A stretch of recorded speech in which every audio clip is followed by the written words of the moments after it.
All right, Bo, we have to talk about Nigel Fragile, as I like to call him, because some interesting developments have come out. And like we like to do it here, we like to discuss reform, their general trajectory in revealing themselves to be pure containment. I know lots of people watching this think that they are the only option the British people have. They aren't. They aren't, obviously. Same rhetoric of, well, you know, if anything else pops up, we don't want to split the vote. That was what people said about reform when they popped up against the Tories, and now look at them. But Nigel Farage isn't the guy, right? That's the main point of this entire segment here today. Is he's not the guy. And as I like to always do, Enoch Powell knew he wasn't the guy. He refused to endorse him. And modern day equivalent of that, I guess, in terms of no endorsement would be Elon Musk. He refused to endorse him. He said he wasn't the guy. Everyone can see that he's not the guy, and everything that he's been doing lately indicates that. There's two things that I wanted to discuss. One specifically where he comes out and basically says, yeah, no, I am containment. It's like, I mean, we know, but great you're admitting it. Absolutely fantastic. And then also just a brilliant display of the containment and his weak-willed nature. Fantastic. It's on display for everyone to see. So let's have a look at this one first. This is from Stephen Edgington. Does great work. You will remember him from the interview, ladies and gentlemen, where he asked Nigel Farage if he's going to do mass deportations, and he said no. Impossible. Impossible. In fact, actually, he went so far as to say we can't alienate the Muslim vote either. I mean, we can, actually. We could just deport them all. We can. That'd be great as well. I mean, this is just nonsense. We must. Nonsense. So, Stephen Edgerton, great work is the take home there.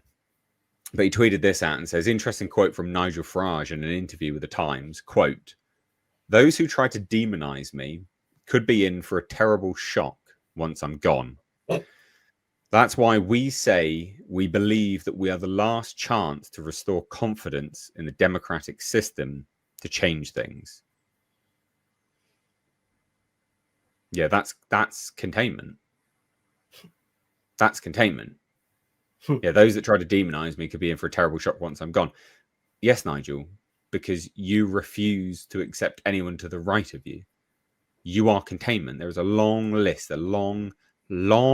in your history of people that were to the right of you. And he's openly said this numerous times anyway. Like, yeah, no, people, you know, I'm the right wing effectively. Yeah, you just destroy their careers. You just kill them off. And not literally kill them off, but you kill off their careers. They're done. They're dead. They're nothing to him. Do you remember that a few weeks ago? He said they're nothings. They're nothings. That lot, talk about the Tommy crew, that lot. Yeah. I mean, even people like Carl Benjamin, the Lotus Eaters, and myself and Dan, we're just detritus to him.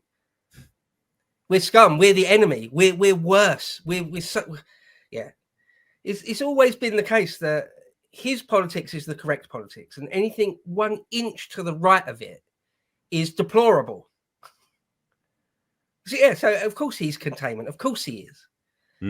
But I mean, if he was a containment project, but at least included nativist interests, right? He drew the line at actual full-blown like psychotypes. Yeah, okay, that's reasonable, that's fair enough. But he's not. He's not. Yeah. He's pro-establishment, civ nat, liberal, boomer bullshit. So he's not the guy. Yeah, Musk got his number straight away. Yeah, he's not the guy. He's a weak-wristed containment project. Just a hypnotoad sitting on the right, just to the right of centre, gatekeeping anyone that's a millimetre to the right of him. Yeah, this idea that it's impossible to deport people, Muslims, that we must pander to the Muslim vote now. Well, that's no good. That's no good. What is that? That's capitulation then.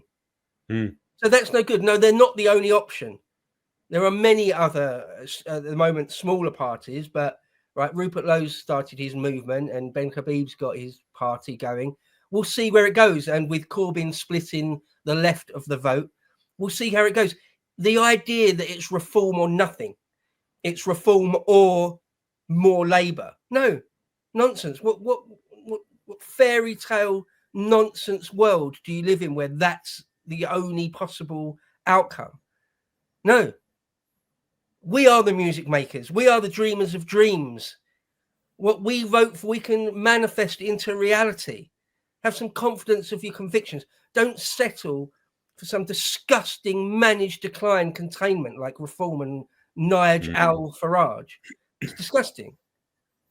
Also, and I'd go a step further, and I say this not as advocation, but I say this as a recognition of history, and one as esteemed in history as yourself. I'm sure you will be able to chime in here as well. But what people forget is the British have a the English have a long history of overthrowing.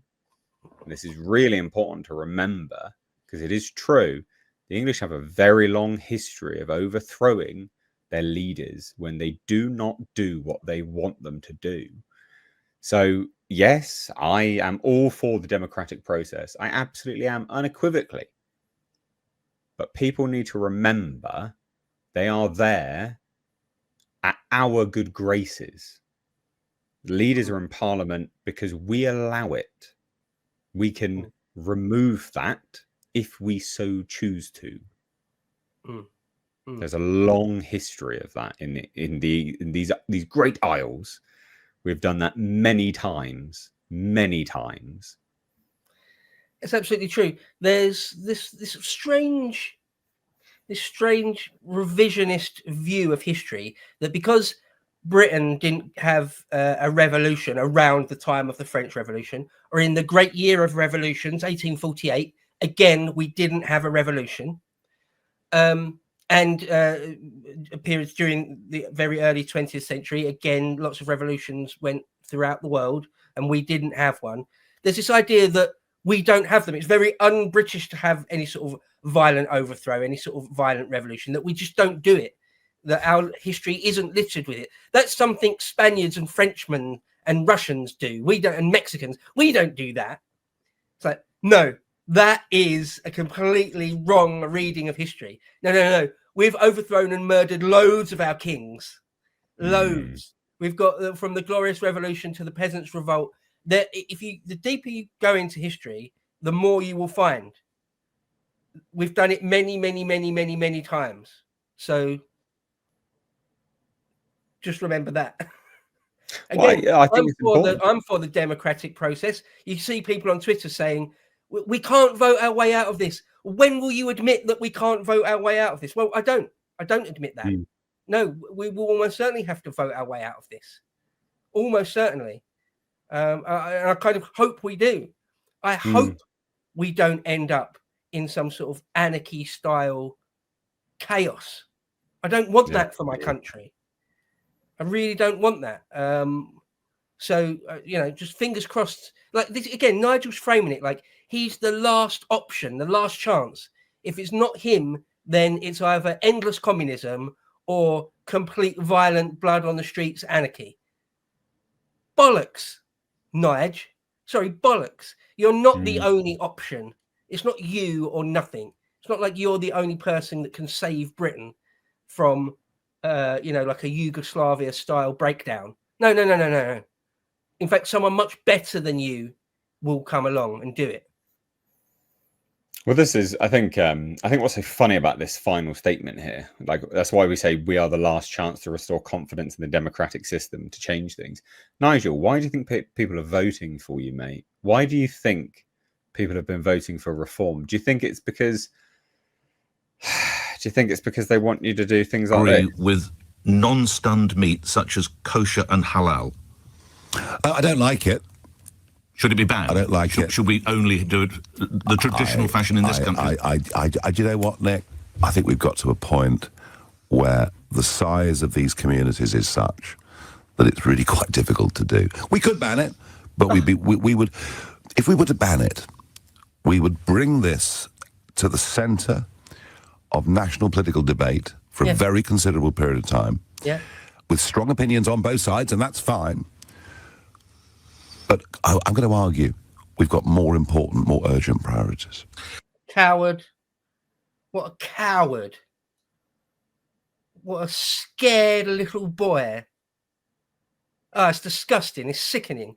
Just stand up for our interests. Goddamn cuck. He sat down with Zia Yusuf, hasn't he? And Zia Yusuf has been like, well, you can't do that. You can't do that. It's just, it makes me sick. It makes me sick. What weakness. But remember, that's why they're the last chance to restore confidence in the democratic system. So he must genuinely believe that people have voted for him because they don't care about halal slaughter, they don't care about Muslims and the UK effectively becoming an Islamic state, placating these barbarians. Apparently, he thinks that the reform voter base doesn't care about that stuff. Yeah, no, Nigel, absolutely, it should become the center of discourse for years. And why should it?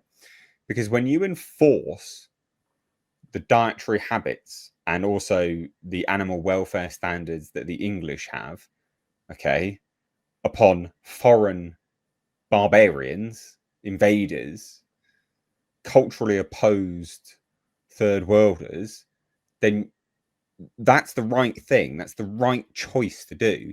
It pushes the Overton window. It changes the national discourse of we are the dominant culture because it is our land, and we should be, by proxy, the dominant culture. And if you're here by our good graces, and you will integrate or you will leave. That's the right approach to take. That's the fair approach to take. Actually, it's just fair, and morally, it's the right thing to do. I myself love a steak, but I don't want to see a cow have its throat slit and bled out in the most awful, inhumane way possible. I don't want to do it. That's disgusting. I will never stop eating meat. But my God, it doesn't take any extra effort just to kill the animals in a nicer fashion, so they're not absolutely terrified. And so every other animal behind them is terrified, right? There's that aspect of it. And then there's also the cultural aspect. It's just the fact that in the year 2025, we're having these conversations about whether we should, I don't know, espouse some nonsense. I don't know what they do. There's some like chants and crap that they do, don't they? Well, they don't stun them, right? We stun them with electrics so that they're basically unconscious, or they're supposed to be at least. This is like non-stun slaughter. Oh no, they literally slice their throats open. It's awful, man. If you watch I've watched some videos on it. It's absolutely awful. And because they're in a row, the cows are in a row. Any animal is in a row. The animal immediately after it sees what's happening. So it's just a chain of events of this horrible. I mean, it's just awful. Like, these animals don't need to see that. There's no this is just, it's ridiculous. And the cries and all this kind of stuff. So there's that conversation, and then there's the cultural conversation. But this should be the case, right? Why do we have animal welfare standards for some but not others? Like, why? What reason? Oh, because you're a coward, Nigel. That's why. The argument that, the communities are just too big. Oh, so you're scared of them. You're scared of it. That's what that is. That's what that says. That's all that says. What do you mean the communities are too big? What's that got to do with anything? So is this Britain? Is this England or not? So you're scared of them. Okay. You're not the dude. You're not the dude. You're some cowering boomer, morally cowering. Oh, it's just disgusting to me. Is it too much to ask? It seems that it is.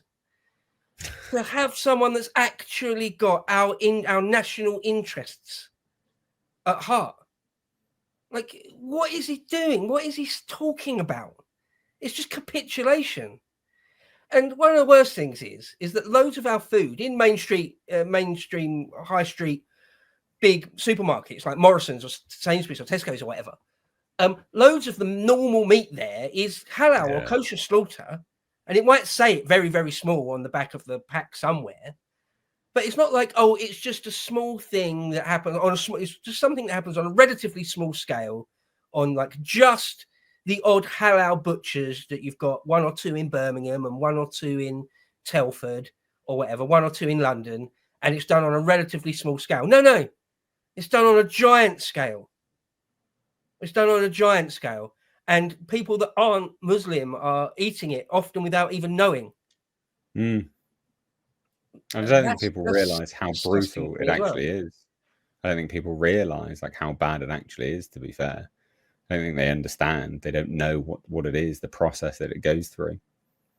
The other thing he said there, which I found abhorrent, was that he said it shouldn't be part of the national discourse because we've got more important things. Well, on one level, no, not at all. Is there anything more important? On another level, you could argue, I sort of see what he means. On another level, you could say, yeah, all right, there are more important things, right? Like just deporting these people and ending the issue that way. Oh, but you're not going to do that either, Nige. You've said that's impossible as well. So what good are you? Well, what good are you? Well, yeah, exactly. That's the thing, isn't it? What issues are you talking about, Nige, when you're sat there saying we've got bigger issues? What issues then? Because if you're not prepared to deport everyone that shouldn't be here, what issues? What issues? What are the issues that we're facing that we need to the NHS? Inheritance tax. Great, cool, or excellent, something. I guess. Doing this would make people leave voluntarily. Right, that's the thing. This would make people leave voluntarily. Brilliant, good, excellent, go. It's a great way to bring about the change that everyone wants in a pussified way. Actually, Nigel, this is a gift to you, Nige. This is a way that you can actually do stuff that people want without being a complete loser. Well, doing it in a loser way without coming across like some absolute. This is absurd. Absolutely absurd. Yeah, but wait, there's more. There's more. It's not just this. It's a slam dunk for anyone on the right. It's sort of easy. It's low hanging fruit. Just to say, yeah, ban the burqa, ban halal meat, halal slaughter. Yeah, of course we'll do that. Yeah. And he can't even bring himself to do that. See how like uncomfortable he looked? Like that. It's like it's just pure weakness. Anyway, carry on. Well, I've got a reason as to why. If it loads, hold on.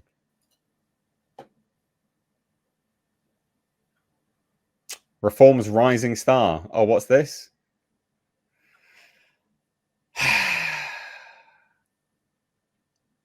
This is a Muslim who Reform want as the mayor candidate.